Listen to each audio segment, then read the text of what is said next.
ഈശോ മിശിഹായ്ക്ക് സ്തുതിയായിരിക്കട്ടെ. ഈശ്വരേറ്റ സ്നേഹിക്കപ്പെട്ട സഹോദരരെ, ആഭ്യന്തരകർമ്മി ആത്മീയതയുടെ 199 സെഷനാണല്ലോ ഇത്.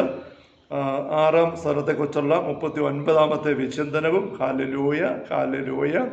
6-ാം സ്ഥലത്തെക്കുറിച്ചുള്ള 7-ാമത്തെ അധ്യായത്തിൻ്റെ 11ാമത്തെ ഖണ്ഡികയിലാണല്ലോ നമ്മൾ കഴിഞ്ഞ സെഷനിൽ നിർത്തിയത്. ഈശോയുടെ ജീവിതത്തിൻ്റെ വിവിധങ്ങളായ രക്ഷാകര സംഭവങ്ങൾ കത്തോലിക്കാ തിരുസഭ ആണ്ടുവട്ടത്തിൽ ആചരിക്കുമ്പോൾ അത് നമുക്ക് പ്രത്യേകമായ അവസരം തന്നെയാണ് ഈശോയുടെ ജീവിതത്തിൻ്റെ രംഗങ്ങളിലേക്ക് നമ്മുടെ സത്യത്തെ കൊണ്ടുപോകാൻ. അങ്ങനെ നിരന്തരം പരിശ്രമിച്ചുകൊണ്ടും നമുക്ക് നമ്മുടെ ബുദ്ധിയും മനസ്സുമൊക്കെ ഈ മിസ്റ്റിക് അനുഭവത്തിൽ മുങ്ങി മുഴുകിയതിൻ്റെ ഫലമായിട്ട് ഇച്ചിരി ധ്യാനിക്കാനും പ്രാർത്ഥിക്കാനും പറ്റുന്നില്ലാത്ത പോലെ ആയിരിക്കാവുന്ന അവസ്ഥയിലാണെങ്കിൽ പോലും നമുക്ക് ഈശോയുടെ ജീവിതത്തിലേക്ക് നോക്കി ധ്യാനിക്കാനുള്ള അവസരം കണ്ടെത്താൻ പറ്റും എന്ന് മദ്രസ പറയുക. അത് കഴിഞ്ഞ സെഷനിൽ നമുക്ക് ബാക്കി ശ്രദ്ധിക്കാം. ദൈവത്തിൽ നിന്ന് നിരവധി അനുഗ്രഹങ്ങൾ പ്രാപിച്ചിട്ടുള്ള ഒരാത്മാവ് അവിടുത്തെ സ്നേഹത്തിൻ്റെ അത്ര മഹത്തായ പ്രകാശനങ്ങളുടെ സ്മരണ വിട്ടുകളയുക എന്നതും സംഭവ്യമല്ല. ഈശോയുടെ ജീവിതത്തിലെ സംഭവങ്ങൾ നമ്മൾ മറന്നു പോകാൻ പാടില്ല. എന്തെന്നാൽ അവ നമ്മുടെ കർത്താവിൻ്റെ നേർക്ക് അവൾക്കുള്ള സ്നേഹത്തെ അധികം പ്രോജ്വലിപ്പിക്കുന്ന സജീവ സ്ഫുലിംഗങ്ങളാണ്, ജീവനുള്ള തീപ്പൊരികളാണ്. അത് നമ്മൾ ഈശോയുടെ പീഡാനുഭവവും കുരിശുമരണവും ഉത്ഥാനവും പെന്തക്കോസ്തായും ജനനവും ഒക്കെ വചനത്തിൽ വായിച്ചും ധ്യാനിച്ചും സമ്മതിക്കും നമുക്ക് തീപ്പൊരിയായിട്ട് നമ്മുടെ ഉള്ളിൽ കത്തിക്കാൻ ഇടവരുത്തും എന്നാണ്. ബുദ്ധിക്ക് അവ പ്രാപ്യമല്ലാതെ വരുന്നത് ആത്മാവ് രഹസ്യങ്ങളെ കൂടുതൽ ഉത്കൃഷ്ടമായ രീതിയിൽ ഗ്രഹിച്ചുകൊണ്ടിരിക്കുന്ന നിമിത്തമാണ്. ആത്മാവിനെ തമ്പുരാൻ നേരിട്ട് ചില സ്പർശനങ്ങൾ തന്ന് തമ്പുരാനെ കുറിച്ചുള്ള അനുഭവങ്ങൾ ആത്മാവിന് കൊടുത്തു. അങ്ങനെ പോയത് കൊണ്ട് ബുദ്ധിയുടെ മേഖലയിൽ നിന്ന് മാറിപ്പോയി നമ്മുടെ ആത്മാവിൻ്റെ ശ്രദ്ധ. അതുകൊണ്ടാണ് ബുദ്ധിക്ക് അത്ര എളുപ്പമല്ലാത്തത്. നമ്മുടെ ഇതിനെ വീണ്ടും തിരിച്ചും മറിച്ചും പറഞ്ഞ് വിശദീകരിക്കാൻ നോക്കുകയാണ്. അതായത് മനസ്സിൽ അവയെ രൂപവൽക്കരിച്ച് കഴിയുമ്പോൾ അവ ഓർമ്മയിൽ ദൃഢമായി പതിഞ്ഞ് നിലനിന്നുകൊള്ളും. ബുദ്ധിക്ക് അത്ര പറ്റുന്നില്ലെങ്കിലും മനസ്സിൽ അതിനെ കൊണ്ടുവരിക, മനസ്സിൻ്റെ ഭാവനയിൽ കൊണ്ടുവന്നിട്ട് അതിനെ വെക്കുമ്പോൾ ബുദ്ധിയിരിക്കുന്നത് വന്നുകൊള്ളും. തൽഫലമായി കർത്താവ് തോട്ടത്തിൽ ഭീകരമാംവിധം രക്തം വിയർത്ത് കുമ്പിട്ട് കിടക്കുന്നത് ഒറ്റ നോട്ടത്തിൽ കാണുന്നതിനാൽ മാത്രം ആ ദൃശ്യം കേവലം 1 മണിക്കൂർ നേരത്തേക്കല്ല, അനേക ദിവസങ്ങൾ തന്നെയും മായാതെ നിലനിൽക്കും. അങ്ങനത്തെ ഒരു അവസ്ഥയിൽ കൊണ്ടുവരാൻ പറ്റും. ഈശോയുടെ ഗസമതത്തിലെ ചോര വിയർത്തുള്ള പ്രാർത്ഥനയെക്കുറിച്ച് മനസ്സിലങ്ങനെ നിരൂപിച്ച് ഭാവൻ്റെ ഓർമ്മയിൽ കൊണ്ടുവന്ന് കഴിയുമ്പോൾ ബുദ്ധിക്ക് കൊണ്ടുവരാൻ പറ്റും. അത് നിലനിൽക്കുന്ന ഓർമ്മയായിട്ട് മാറും. ലഘുവായ ഒരു വീക്ഷണത്തിൽ അവിടുന്ന് ആരെന്നും അവിടുത്തെ ഉഗ്രമായ വ്യസനത്തെക്കുറിച്ച് നമ്മൾ എത്ര നന്ദിയില്ലാത്തവരാണെന്നും ആത്മാവിന് ബോധ്യമാകും. അതോടൊപ്പം മനസ്സ് സന്നദ്ധമാകും. ഇവിടെ മനസ്സ് നിറഞ്ഞ വില്ലാണ്, ഇച്ഛാശക്തി സന്നദ്ധമാകും. അങ്ങനെ ചിന്തിക്കാൻ, അതിലേക്ക് നോക്കാൻ, ധ്യാനിക്കാൻ. അപ്പം അങ്ങനെ ബുദ്ധിയും ഇച്ഛാശക്തിയും ഭാവനയും ഓർമ്മയും എല്ലാം കൂടെ ഒരുമിച്ച് കൂട്ടിക്കൊണ്ട് നമ്മൾ പരിശ്രമിക്കണം. വികാരവായ്പ അത്ര ഉത്കർഷമല്ലെങ്കിലും ഇത്രമാത്രം സഹിക്കുന്ന അവിടുത്തെ പ്രതി അല്പമെങ്കിലും സഹിക്കണമെന്നും അതുപോലുള്ള മറ്റു താല്പര്യങ്ങൾ നിറവേറണമെന്നും ആഗ്രഹിച്ചു തുടങ്ങും. അങ്ങനെ നമ്മൾ കയറി വരണം. ആ മനോവൃത്തിയിൽ ഓർമ്മയും ബുദ്ധിയും കൂടി സഹകരിക്കുകയും ചെയ്യും. ഇതൊരു നേരത്തെ അമസ്തസ്യ പറഞ്ഞു വന്നത് ഈ മേഖലയെല്ലാം മറികടന്നുള്ള അനുഭവത്തിലേക്ക് ദൈവം നമ്മളെ കൊണ്ടുപോകുന്നു. അതാണ്. അങ്ങനെ കൊണ്ടുപോയി കഴിഞ്ഞിടയ്ക്ക് ഇടവേള വരും.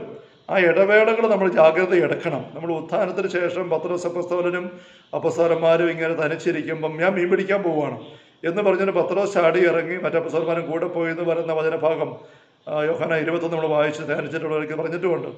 അപ്പം ഈശോ ഉത്ഥിതനായ ഈശോ അവർ കണ്ടു, അനുഭവിച്ചു. പക്ഷെ ഇപ്പോൾ ഈശോ കൂടെ ഇല്ല. അപ്പോൾ ഇവർ തന്നെ ഇരിക്കുകയാണ്. ഒരുപക്ഷെ പെന്തക്കോസ്താ വന്നിട്ടില്ല. അപ്പോൾ അതിനിടയ്ക്കുള്ള സമയമാണ്. അപ്പോൾ ഇനി എന്നാ ചെയ്യണ്ടേ? ഈശോ സ്വർഗ്ഗത്തിലേക്ക് ആരോഹണം ചെയ്തിട്ടുമില്ല. ഇടയ്ക്ക് ഈശോ പ്രത്യക്ഷപ്പെടും, പിന്നെ വരുന്നില്ല. അപ്പോൾ ഒരു ഇടവേള വരുന്നുണ്ട്. ആ ഇടവേളയിൽ അവർക്ക് അല്പം പാളിച്ച പറ്റിപ്പോയി എന്ന് ആ വചന സംഭവം പറയുന്നത്. അവർ പഴയ മീൻപിടുത്തത്തിലേക്ക് പോയി ഒന്നും കിട്ടിയില്ല. ഈശോ പിന്നെ തിരുത്തിയെടുക്കുകയാണ്. അങ്ങനത്തെ ഒരു പുറകോട്ട് പോകൽ ഉണ്ടാവരുത്. നമ്മുടെ ജീവിതത്തിൽ ചില ആത്മീയ അനുഭവങ്ങൾ 5ാം സ്ഥാനത്തിൽ 6ാം സ്ഥാനത്തിൽ ദൈവം തരുന്നു, ആത്മാവ് കത്തി ജ്വലിക്കുന്നു, പിന്നെ അത് അവിടെ തരുന്നില്ല. അങ്ങനെയുള്ള ഇടവേളകളിൽ നമ്മൾ പിന്നെ പഴയ വള്ളവുമായിട്ട് മീൻ പിടിക്കാൻ പോകാതെ, വേണ്ടാത്ത പണിക്ക് പോകാതെ, ഹർമ്മത്തിന് പുറത്തേക്ക് ഇറങ്ങി പോകാതെ നമ്മൾ ജാഗ്രതയോടെ കാത്തു നിൽക്കണം. അവിടുന്ന് വീണ്ടും സൃഷ്ടിക്കുന്ന സമയം വരെയും ആ കാത്തുനിൽപ്പിന് ഉപയോഗിക്കേണ്ട മാർഗങ്ങളെക്കുറിച്ച് അമൃതത്തിൽ പറഞ്ഞുകൊണ്ടിരിക്കുന്നത്. Hallelujah hallelujah. അപ്പോൾ ആ മനോവൃത്തിയിൽ ഓർമ്മയും ബുദ്ധിയും കൂടെ സഹകരിക്കുകയും ചെയ്യും. പീഡാനുഭവത്തെപ്പറ്റി അധികം ആലോചിക്കുക വിഷമമായി തീരുന്നതിൻ്റെ കാരണം ഇതാണെന്ന് എനിക്ക് തോന്നുന്നു. അപ്പോൾ അതുകൊണ്ട് ഈ രീതിയിൽ നീങ്ങുക. തന്നിമിത്തം ആ വിഷയത്തെപ്പറ്റി ധ്യാനിക്കുക അസാധ്യമെന്ന് ആത്മാവിന് തോന്നിപ്പോവുകയും ചെയ്യുന്നു. അത്രയേ ഉള്ളൂ വിഷയം. തോന്നിപ്പോകുന്നതേ ഉള്ളൂ, അസാധ്യമാണ് അങ്ങനെ ധ്യാനിക്കാൻ. പക്ഷെ സാധിക്കും, പുറകോട്ട് പോകണ്ട. 12-ാം ഖണ്ഡിക. ഇത്തരത്തിലുള്ള ധ്യാനം തഴക്കമായി തീർന്നിട്ടില്ലാത്തവർ അത് അഭ്യസിക്കുന്നത് നന്നായിരിക്കും. അത്യന്തം ഉന്നതമായ പ്രാർത്ഥന പോലും അതിന് തടസ്സമായിരിക്കുകയില്ലെന്ന് എനിക്ക് ഉറപ്പുണ്ട്. അതുകൊണ്ട് ബോധപൂർവ്വം പരിശ്രമിക്കണം, അഭ്യസിക്കണം, പരിശീലിക്കണം. അതിൻ്റെ അഭ്യസനം കൂടെ ആവർത്തിക്കാതിരിക്കുന്നത് നന്നല്ലെന്നാണ് എൻ്റെ അഭിപ്രായം. അപ്പോൾ ഈ ഇടവേള സമയമാണ് ഇപ്പോൾ നമ്മുടെ ജീവിതത്തിലെങ്കിൽ ഇതുപോലെ നമ്മൾ നിരന്തരം ഇത് പരിശ്രമിച്ചുകൊണ്ടിരിക്കണം, ആവർത്തിച്ച് പരിശ്രമിക്കണം. അതിലേർപ്പെട്ടിരിക്കുന്ന ആത്മാവിനെ കർത്താവ് വന്ന് തടയുന്നെങ്കിൽ ഭാഗ്യം തന്നെ. സസ്പെൻഡ് ചെയ്യുന്നെങ്കിൽ, ഇതിനിടയ്ക്ക് ചിലപ്പോൾ കർത്താവ് വന്ന് അപ്രതീക്ഷിതമായി ഇടപെട്ടെന്ന് വരും. അപ്പോൾ നമ്മൾ കത്തും, ജ്വലിക്കും, ദർശനങ്ങൾ കിട്ടും. അതൊരു വലിയ ഭാഗ്യം തന്നെ. അപ്പോൾ നമ്മൾ വിഷമിക്കേണ്ട, വിട്ടുകൊടുത്തു, കുഴപ്പമില്ല. അങ്ങനെ സംഭവിക്കുമ്പോൾ ധ്യാനം നിർത്താൻ ഇഷ്ടമില്ലെങ്കിലും അവിടുന്ന് അവളെ അതിനെ നിർബന്ധിക്കുക തന്നെ ചെയ്യും. അപ്പം വിട്ടേരെ, അപ്പം പിന്നെ ഞാൻ പഴയപോലെ തന്നെ പ്രാർത്ഥിക്കുകയുള്ളൂ, ഇപ്പോഴും കൊന്ത പൂർത്തീകരിച്ചിട്ട് എനിക്ക് അനുഭവത്തേക്ക് പോകാൻ പറ്റുള്ളൂ. അങ്ങനെ ചിന്തിക്കേണ്ട. തമ്പുരാൻ സ്പർശിക്കുമ്പം വിട്ടുകൊടുത്തേക്കുക. നേരത്തെ അമൃതസി പറഞ്ഞ കാര്യം തന്നെയാണിത്. അതിനാൽ പ്രസ്തുത ധ്യാന രീതി സ്വീകരിക്കുന്നത് കൊണ്ട് ദോഷമൊന്നും വരാനില്ലെന്ന് മാത്രമല്ല, വളരെയധികം പ്രയോജനം കൂടി ഉണ്ടെന്ന് എനിക്ക് നല്ല നിശ്ചയമുണ്ട്. അതായത് ബോധപൂർവ്വം ബുദ്ധി, മനസ്സും ഭാവനയും ഇച്ഛാശക്തി ഉപയോഗിച്ചുള്ള പ്രാർത്ഥന, ഈശോയുടെ ഭൂമിയിലെ ജീവിതങ്ങളെല്ലാം ഓർത്തുകൊണ്ടുള്ളത്, അനുവർത്തിക്കുന്ന ഒരു പോരായ്മയില്ല, അതിനൊരു നഷ്ടവും ഇല്ല, ഒരു ദോഷവും ഇല്ല. കാരണം തമ്പുരാൻ ഇടപെടോളും. ഇടപെടുമ്പോൾ വിട്ടു പറഞ്ഞേരെ, ഇടപെടുന്നവരെ ഇവിടെ നിൽക്കുകയും ചെയ്യണം, അതിനപ്പുറം താഴോട്ട് പോകരുത്. അപ്പോൾ ഇത് പ്രയോജനമുള്ള ധ്യാനരീതി തന്നെയാണ്. എന്നാൽ ഞാൻ ആദ്യം പറഞ്ഞതുപോലെ ബുദ്ധി കൊണ്ട് ആലോചിക്കാൻ വളരെ പണപ്പെടുന്നതായാൽ ആ ശ്രമം ഒരു പ്രതിബന്ധമായിരിക്കുകയും ചെയ്യും. ഒരുപാട് സ്ട്രെയിൻ ചെയ്യാനായിട്ട് പോകരുത്. ബുദ്ധി കൊണ്ട് കണ്ടമാനം വിട്ട് ബലം പിടിക്കുക, അതും വേണ്ട. നേരത്തെ മനസ്സിൽ പറഞ്ഞിട്ടുണ്ട്, ഒത്തിരി ശ്രമകരമായ രീതിയിൽ പ്രാർത്ഥിക്കാൻ നോക്കുന്നതും ആവശ്യമില്ല. ഈ രീതി പരിശ്രമിക്കുക, ബാക്കി ശ്രദ്ധിക്കുക, അതാണ്. ഒത്തിരി ബലം പിടിക്കണ്ട. പക്ഷെ കുറേ പുരോഗമിച്ച ഒരാൾ അങ്ങനെ ഒരു പാഴ്വേലയിൽ ഉൾപ്പെടുകയില്ലെന്ന് കരുതാം. അങ്ങനെയും സംഭവിക്കാൻ പാടില്ലെന്നില്ല. കാരണം ഒരുപാട് വ്യത്യസ്തമായ രീതി ദൈവത്തിന് നമ്മെ നയിക്കാനായിട്ട് പറ്റും. അമ്മദ്രേസ് സ്വന്തം അനുഭവം കാര്യങ്ങൾ പറയുന്നത്. ഇവിടെ എല്ലാവരെയും ദൈവം അങ്ങനെ തന്നെ നയിക്കുകയുള്ളൂ, ഇങ്ങനെ അല്ലാതെയുള്ള ആത്മീയ അനുഭവം ഒന്നുമില്ല എന്ന് അമ്മദ്രേസ് സമർത്ഥിക്കുന്നില്ല, ഉദ്ദേശിക്കുന്നില്ല. പക്ഷേ ഇതാണൊരു അനുഭവം അമ്മദ്രേസിക്ക് അറിയാവുന്നതും മറ്റ് സഹോദരന്മാർ കണ്ടിരിക്കുന്നതും. അതുകൊണ്ട് അമ്മദ്രേസ് ഇത്രയും മറ്റ് സാധ്യതകളും അംഗീകരിച്ചുകൊണ്ട് അതിനുള്ള മാർജിൻ ഇട്ടാണ് അമ്മദ്രേസ് പറയുന്നത്. അപ്പം ബുദ്ധി കൊണ്ട് ഇങ്ങനെ ആലോചിക്കണം, ധ്യാനിക്കണം, പരിശ്രമിക്കണം. പക്ഷെ അതിനുവേണ്ടി ഒരുപാട് ശ്രമം എടുത്ത് ബലം പിടിച്ച് തളർന്നു പോകാൻ മാത്രം അത് വേണ്ട.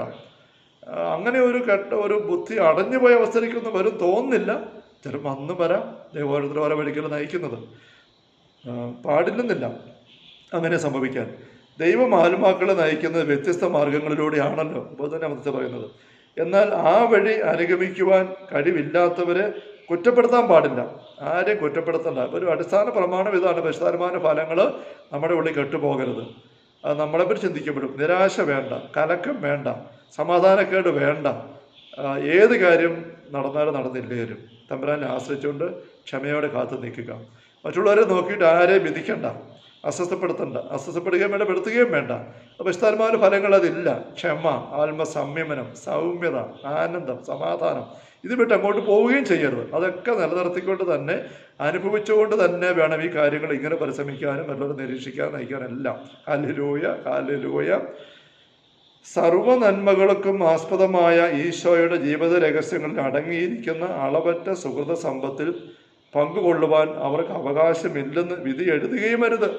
ഏതെങ്കിലും ഒരു വ്യക്തി ഈ രീതി പ്രാർത്ഥിക്കാൻ പറ്റുന്നില്ല, കയറി വരുന്നില്ല, സാധിക്കുന്നില്ല എന്ന് കാണുമ്പോൾ അവരെ വിധിക്കണ്ട.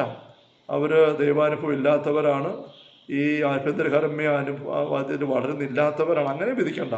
നമ്മളതിന് ആളല്ല.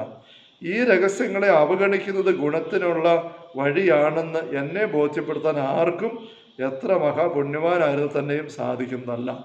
തറപ്പ് ചമദ്രസ പറയുകയാണ്, ഞാനീ പറഞ്ഞ കാര്യങ്ങൾ ഒന്നും സ്ഥാനത്തല്ല, വളരെ ഗൗരവമുള്ള പാഠങ്ങൾ തന്നെയാണ്.